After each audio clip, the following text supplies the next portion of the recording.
Hello everyone, I hope you all are well. Uh, Today we start the introduction of thin cylinder and thick cylinder. In your syllabus this is the last topic indicative. So, in this lecture we will discuss about the some basic terms and basic things about the cylinders like a thin or either thick cylinders, and also we will discuss about some formula derived which is required for the solving the numericals and related some problems thick and thin cylinders. Let me introduce to first of all myself Indresh Kumar Singh, faculty of Civil Engineering Department, BBD and IIT Lucknow. Okay. So, in this lecture introduction to solid mechanics KCE 402 subject code your, and this is the module 5, lecture number 5. In the previous classes we have discussed about the spring, different type springs, and also we have some problems related to the springs we have discussed and completed, and in this lecture we have discussed about the cylinder. This unit present the analysis of thin and thick cylindrical cells subjected to fluid pressure. Means if we say that there is a metallic cylindrical shape some thing, and inside that वहाँ पे अगर fluid है तो वो fluid कुछ ना कुछ pressure लगाएगा. अब वो प्रेशर लगाएगा तो सरफेस पे जब प्रेशर लग रहा होगा क्या वो सरफेस क्रैक कर जाएगी, टूट जाएगी, किस डायरेक्शन में फोर्सेस लग रहे होंगे, वो सारी चीज़ें हम इसमें डिस्कस करेंगे. लाइक अ स्टीम बॉयलर्स, आप देखे होंगे steam boilers, reservoirs, reactors, nuclear containers, tanks, working chambers of engines ETC, ये सारी चीज़ें जो हैं ये एग्जाम्पल्स हैं. यहाँ सब जगह engines are the common examples. ये सारे कुछ ऐसे एग्जाम्पल्स हैं जहाँ पे सिलेंड्रिकल बॉडी यूज की जाती हैं. ओके, तो वो सिलेंड्रिकल बॉडी यूज की जाती है, उनमें देखना है हमको कैसे फोर्सेस कैसे स्ट्रेसेस वर्क करते हैं, उनके बारे में सब जानना है.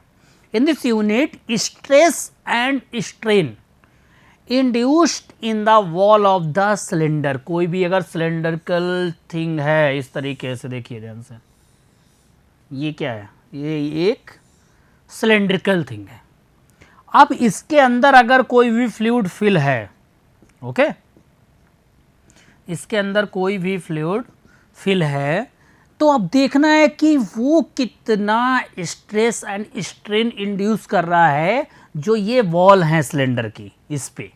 ओके, तो हमको यही जानना है in this unit stress and strain induce in the wall of the cylinders will found out based on the geometry of the cell and equilibrium of the forces involved. We shall begin by defining a thin cylinder in starting, okay, identifying the assumptions made in the analysis of the thin cylinder, and after that we will discuss about the thick cylinder. So, after finding the stresses in the materials of the cylinder, strains will be calculated. Stresses in wire wound pipes will then be considered. We shall then see the limitation for treating a cell to be a thin and look for the difference in the behavior of thick cell as against a thin cell. Means whenever we use the thick cylinder, we know about the problems created in a thin cylinders. Either we study about the thin cylinder, then we also know the where is the thick cylinder failures. Either thin cylinder failures, then we use the thick cylinder replacement of that. So, the stresses in thick cylinder will be obtained based on the standard method involving certain assumptions. So, in the both type of the cylinder there are the some assumptions we take, and then we discuss about the stresses and strains produces in the wall of the cylindrical body due to the filling the fluid inside the cylinder. Okay. So let's start objective of this lecture or this units. You should be able to define a cylindrical cell, okay, cylindrical cell, and distinguish between thick and thin cylinder. जब हम इन lectures को ख़त्म करेंगे thin और thick cylinder के बारे में तो आप ये चीज़ें जान जाओगे. Identify the assumptions involved in the analysis of thin cylinder, determine the stresses in the thin cylinders, find the strains and deformation in the thin cylinder, find stresses in the wire bound pipe, जिससे हम उसको pipe को किसी को bound करेंगे, वो pipe होगा और उसमें वायर से अगर हम बांधेंगे तो उसकी भी स्ट्रेसेस के बारे में जानेंगे. Make out the assumptions for the analysis of thick cylinder, तो थिन के भी होंगे और थिक के भी एज्यूम्शंस कौन कौन से लेंगे उसके बेसिस पे हम लोग ड्राइव करेंगे चीज़ों को. Drive the standard expression for the stresses in the thick shell and find the stress distribution among the compound cylinder. Okay, compound cylinder में ये होगा कि एक सिलेंडर है उसके ऊपर कुछ दूसरा सिलेंडर और मैं अगर अलग शेप का, साइज का, अलग शेप नहीं मतलब दो सिलेंडर जैसे कभी एक दूसरे के ऊपर मर्ज कर दिए जाएं, ओके, डायमीटर उनका ऐसा होगा कि मर्ज हो जाएं, तो फिर उसको हम कंपाउंड सिलेंडर बोलते हैं. और कंपाउंड सिलेंडर में भी स्ट्रेसेस और स्ट्रेन जो होती हैं वो डिफरेंट टाइप्स की होती हैं, उनको भी हम कैलकुलेट करेंगे इस यूनिट में. तो सबसे पहले हम शुरू कर रहे हैं थिक और थिन सिलेंडर की. अगर बात की जाए तो थिन और थिक सिलेंडर वो किसके बेसिस पे होते हैं, वो उसकी जो थिकनेस और डायमीटर होता है. कोई भी सिलेंडर अगर है और उसकी ये जो थिकनेस होगी एंड डायमीटर, इनके रेशियो पे डिपेंड करता है. तो diameter of the cylinder is more than 20 times the thickness of the shell. अगर ये डायमीटर है इस थिकनेस से 20 टाइम्स मोर टाइम है देन थिन सिलेंडर होगा, और अगर वो 20 टाइम्स लेस है तो थिक सिलेंडर होगा. बात समझिए, डायमीटर, क्योंकि डायमीटर कम हो रहा है उसकी थिकनेस का 20 टाइम्स का, इसका मतलब क्या होगा, थिकनेस उसमें ज़्यादा होगी जो भी चीज़, ओके, तो वो थिक सिलेंडर कहलाएगा. तो थिन सिलेंडर पहले स्टार्ट करते हैं. इस लेक्चर में हम थिन सिलेंडर के बारे में बताएंगे आपको. सबसे पहले थिन सिलेंडर्स के बारे में जानना है तो उसके कुछ एज्यूम्शंस देख लें. Okay, the following assumptions are made in the order to drive the expression for the stresses and strain in the thin cylinder. The diameter of the cylinder is more than 20 times the thickness of the cell. पहला point कि जो हमारा dia होगा और T का होगा तो वो 20 से ग्रेटर आना चाहिए. ओके, ये अगर कंडीशन आ रहे तो हम उसको थिन सिलेंडर बोलेंगे. The stresses are uniformly distributed through the thickness of the wall. अब ऐसा नहीं होगा कि ये हमारा सिलेंडर है और इस सिलेंडर की जो भी वॉल्स हैं उन वॉल्स पर आपका ऐसा नहीं होना चाहिए कि स्ट्रेसेस आपने किसी एक क्रॉस सेक्शन को कट किया या आपने यहाँ पे कुछ इस एरिया के लिए अलग हो गई और दूसरे के लिए अलग हो गया. ऐसा नहीं कर सकते हो, फिर हमारी कैलकुलेशन बहुत कॉम्प्लिकेटेड हो जाएगी. ये सब नहीं होता है. ओके, तो हम ये मान कर चलेंगे जो भी स्ट्रेसेस होंगी वो यूनिफॉर्मली डिस्ट्रीब्यूट होंगी through out the thickness of the wall. Okay, total जो भी हैं स्ट्रेसेस वो आपकी थ्रू आउट उस पर यूनिफॉर्मली डिस्ट्रीब्यूट होंगी. The ends of the cylinder shell are not supported from the sides. और जो ये एंड्स होंगे आपने देखे होंगे टैंक के, वो सपोर्ट नहीं होंगे साइड से. ये भी हमें एज्यूम करके चलना है. Next assumption, the weight of the cylinder and that of the fluid contained inside are not taken into account. The weight of cylinder and that of the fluid contained inside are not taken into account. उसका concept नहीं हमको use करना है weight का.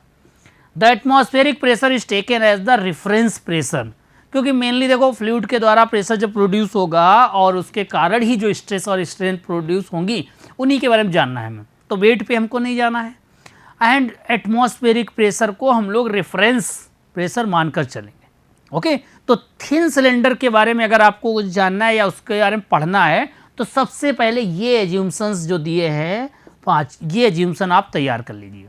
Okay मैंने आपको बता दिया कि सबसे पहला एज्यूमशन क्या लेंगे कि डी बाई टी का रेशियो ग्रेटर देन 20 होना चाहिए, स्ट्रेसेस जो हैं वो वॉल पे यूनिफॉर्मली डिस्ट्रीब्यूट होनी चाहिए, एंड्स सिलेंडर सेल के एंड्स में कोई सपोर्ट नहीं होना चाहिए, वेट ऑफ सिलेंडर या फ्लूइड का हम अकाउंट कंसीडर नहीं करेंगे और एटमॉस्फेरिक प्रेशर को एक रेफरेंस मानकर चलेंगे। ये एज्यूमशन लेकर चल रहे हैं थिन सिलेंडर की पूरी थ्योरी में और पूरे उसके कंसीडर कर।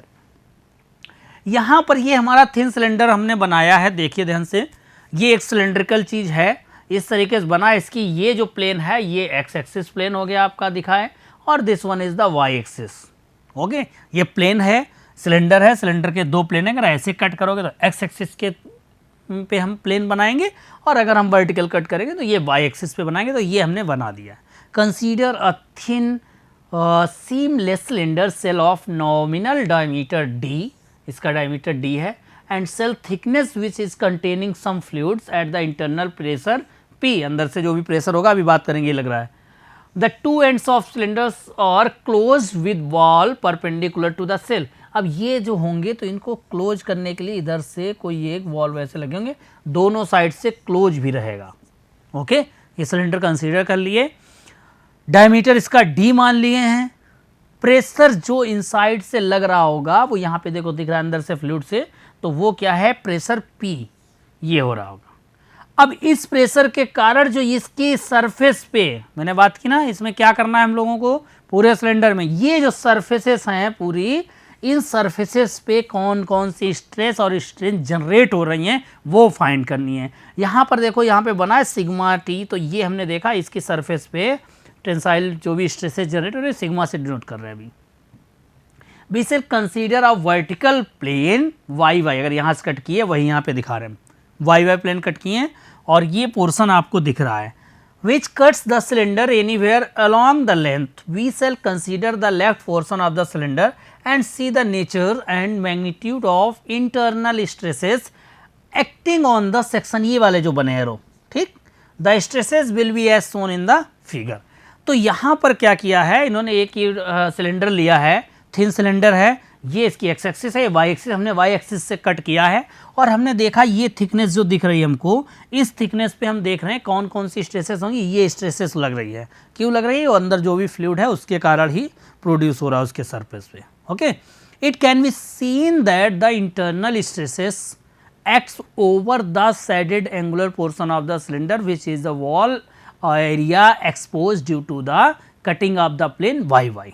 Okay, the direction of these internal stresses will be clearly longitudinal as the exposed area is a vertical plane. In addition, it can also be seen that these stresses develop on unbalanced horizontal forces acting on the left vertical wall of the cylinder. Since the pressure acting on the curved wall balance each other, thus the stress will be tensile in nature. So the ये कौन सी stresses होंगी, tensile होंगी। Okay ये वाली, ये सारी stresses जो आपकी होंगी टेंसाइल स्ट्रेसेस होंगी, और magnitude clear the unbalance force acting on the left wall is called the bursting force, and the force due to internal stresses acting on the thickness of cylinder is called the resisting force. अब देखिए दो चीज़ों के बारे में बात की गई है कि एक तो ये है कि जो हमारा सिलेंडर ये है इसमें जो फ्लूइड ये अंदर होगा वो एक फोर्स लगा रहा होगा, ठीक। अब वो फोर्स लगाएगा, उसके कारण क्या होगा, इन सारी सरफेस पे एक स्ट्रेस क्रिएट होगी, उनमें खिंचाव आएगा, तो वो स्ट्रेस किसके बिहेव में होगी, टेंसाइल के फॉर्म में। ओके अब उसको गेन करने के लिए, उसको रोकने के लिए बस्टिंग ना हो पाए तो वहाँ पे रेजिस्टिंग स्ट्रेसेस जनरेट होंगी, और वो रेजिस्टिंग स्ट्रेसेस उनको हम लोग बोलते हैं रेजिस्टिंग फोर्सेस। ओके जो बस्टिंग फोर्स होगा और एक रेजिस्टिंग फोर्स होगा, ठीक। फ्लूइड जो होगा वो उसको तोड़ने की कोशिश करेगा और उसको रोके रहना, वो रेजिस्टिंग फोर्स होगा। तो आप ये दो ध्यान रखिएगा, the unbalance force acting on the left wall is called the bursting force. जो भी अनबैलेंस होगा, अगर बैलेंस हो गया तो कोई प्रॉब्लम ही नहीं। And force due to internal stresses acting on the wall thickness of the cylinder is called resisting force. तो ये दो फोर्स के बारे में हम लोग थिन सिलेंडर में जानेंगे। थिन सिलेंडर समझ गए हो, थिन सिलेंडर क्या होता है, एक सिलेंड्रिकल से बॉडी है, और उसकी d/t की वैल्यू जो ग्रेटर देन 20 होना चाहिए, तो उसको हम थिन कह सकते हैं सिलेंडर। ओके, अब उसमें हम देख रहे हैं कि अगर कोई फ्लूइड है, वो प्रेशर अगर अप्लाई हो रहा है, प्रेशर फोर्स एक्ट कर रहा है और वो अनबैलेंस अगर कहीं पे, तो इसका क्या होगा, वो टूट जाएगा, फट जाएगा, तो वो बस्टिंग फोर्स हो जाएगा। लेकिन अगर बस्टिंग फोर्स को दूसरा कोई फोर्स रोकने के लिए उसमें जो स्ट्रेसेस जनरेट हो रहे हैं वो टेंसाइल, वो रेजिस्टिंग फोर्स होगा, तो वो रेजिस्टिंग फोर्स होगा। इन दोनों फोर्सेस के बारे में ही केवल जानना है। We can write the expression for the bursting and resisting force are below. Okay, तो अब आप समझ गए होंगे कि हमें बस्टिंग फोर्स और रेजिस्टिंग फोर्स फाइंड करना है जब भी कोई सिलेंडर है। बहुत आसान चीज़ें हैं। It can be clearly seen that the bursting force is cause due to the internal pressure acting on the vertical circular wall of nominal diameter d। अब इंटरनल प्रेशर कहाँ से आ रहा होगा, फ्लूइड से ही आ रहा होगा। तो बस्टिंग फोर्स कितना हो जाएगा, वो फ्लूइड हमने देखा था डायग्राम में, ये देखो ये P लग रहा है और कितने पर लग रहा होगा, वो एरिया से अगर हम मल्टीप्लाई कर देंगे तो हमें बस्टिंग फोर्स मिल जाएगा। मतलब जो भी सिलेंडर है, उस सिलेंडर के अंदर जितने भी कांटेक्ट में फ्लूइड रहेगा, तो वो एरिया हो गई, उतनी ही एरिया में जो भी होगा और जितना प्रेशर होगा मल्टीप्लाई कर दो, वो फोर्स हो गया और वही उसको तोड़ने की कोशिश करेगा, बस्ट करने की कोशिश करेगा, तो वो बस्टिंग फोर्स हो गया। इसका मतलब वो प्रेशर फ्लूइड का P इनटू कॉन्टैक्ट एरिया में जहां पर भी वो तोड़ सकता है उस कॉन्टैक्ट एरिया को। तो हम ये कह सकते हैं जो भी साइड होंगी तो वो क्या होगा, पाई d²/4, उन पे एक साइड में कहीं पे भी देखोगे तो उतना ही फोर्स एरिया पे लगेगा, वही आपको पहले तोड़ेगा। तो हमेशा, तो हम ये कह सकते हैं बस्टिंग फोर्स कितना है, P into pi d²। The resisting force is generated by the longitudinal tensile stress sigma L। अब ये स्ट्रेसेस कहाँ होती हैं, ये जो सरफेस है उसमें जो हमारी लॉन्गिट्यूडनल स्ट्रेस होंगी, इस फोर्स को रेजिस्ट करने के लिए वो लॉन्गिट्यूडनल स्ट्रेसेस हैं, वो फोर्स जनरेट करेंगी, वो रेजिस्टिंग फोर्स होगा। ओके, तो वो सिग्मा T जो है acting on the vertical or area expose of thickness L T and diameter D। तो रेजिस्टिंग फोर्स क्या हो जाएगा, स्ट्रेस इनटू एरिया। अब ये एरिया कितनी कौन सी होगी, हमें पता है, इस तरीके से ये सर्कुलर होगा सिलेंडर, क्रॉस सेक्शन बना रहे हैं। ओके, तो अब इन्हीं एरिया पर तो लग रहा होगा, देखो स्ट्रेस कहाँ है, केवल इसी पे तो होगी, ध्यान से देख लो, जो सिलेंडर होगा उसकी उसी क्रॉस सेक्शन पे ही तो होगा। ओके, तो सिग्मा तो हमें पता चल गया, सिग्मा L स्ट्रेस है और स्ट्रेस में एरिया से मल्टीप्लाई करी, तो कितनी एरिया है, अगर इसको हम तोड़ दें तो ये हमारा बिल्कुल स्ट्रेस हो जाएगा। तो ये T थिकनेस और ये डिस्टेंस कितनी हो जाएगी, पाई D। तो टोटल एरिया कितनी हो गई, पाई D इंटू T, ये एरिया जिस पे स्ट्रेस जनरेट हो रही। तो हमारा रेजिस्टिंग फोर्स कितना आ जाएगा, sigma into pi dt। Okay, ये हो जाएगा। फॉर इक्विलिब्रियम, अब दोनों इक्विलिब्रियम कंडीशन में लाने हैं, यही पूरा थ्योरी में भी बताया। तो इक्विलिब्रियम कंडीशन में नहीं लाएंगे, नहीं तो प्रॉब्लम क्रिएट हो जाएगी। तो इक्विलिब्रियम कंडीशन में क्या करेंगे, दोनों को इक्वल रख देंगे। ओके, यहाँ से हम देख सकते हैं d से d कैंसिल हो रहा, पाई से पाई कैंसिल हो रहा, तो सिग्मा L PD/4T ये लॉन्गिट्यूडनल स्ट्रेस जनरेट होनी चाहिए बैलेंस करने के लिए। तो वो कितनी स्ट्रेस लॉन्गिट्यूडनल जनरेट होंगी, उसकी सरफेस में जो भी मेटल से बना हुआ है उसकी सरफेस में थिन सिलेंडर में जो स्ट्रेसेस हैं वो PD/4T। Okay, this is the internal stress is called longitudinal stress indicating the direction in which it acting and it will nature in tensile. तो वो हमारी टेंसाइल होंगी और क्या होगा, PD/4T, where P is the pressure force by the fluid inside the cylinder, D is the diameter of the cylinder, T is the thickness of the surface.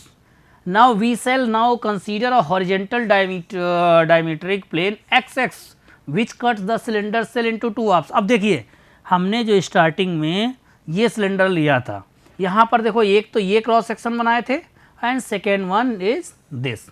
ठीक, तो जब हमने वर्टिकल कट किया तो हमें लॉन्गिट्यूडनल स्ट्रेस मिल गई। अब मैं एक बार हॉरिजेंटल देख रहा हूँ, इस क्रॉस सेक्शन को कट करके देखें तो आपको एक पोर्शन जो होगा वो कुछ ऐसे दिखेगा। ओके, एक पोर्शन जब ऐसे दिखेगा तो इसका अगर जो इधर वाला क्रॉस सेक्शन था वो हमने पीछे देख लिया, उसमें हमारी कौन सी आ रही थी स्ट्रेसेस, लॉन्गिट्यूडनल ऐसे जो आ रही थी। ठीक, इस पूरी सरफेस पे अगर बात करें ये जो क्रॉस सेक्शन था, और जब हमने इसको ऐसे कट किया ठीक, हॉरिजेंटल। तो अब ये सरफेस ऐसे दिख रही, तो अब इन पे आपकी ये जनरेट होगी स्ट्रेस, और ये वाली स्ट्रेस जनरेट होगी, ये सिग्मा एच से डिनोट की गई है। तो ये कितने जनरेट हो रही है, ये टोटल लेंथ सिलेंडर की और ये थिकनेस टी, और दो साइड में हो रही है इस सरफेस पे।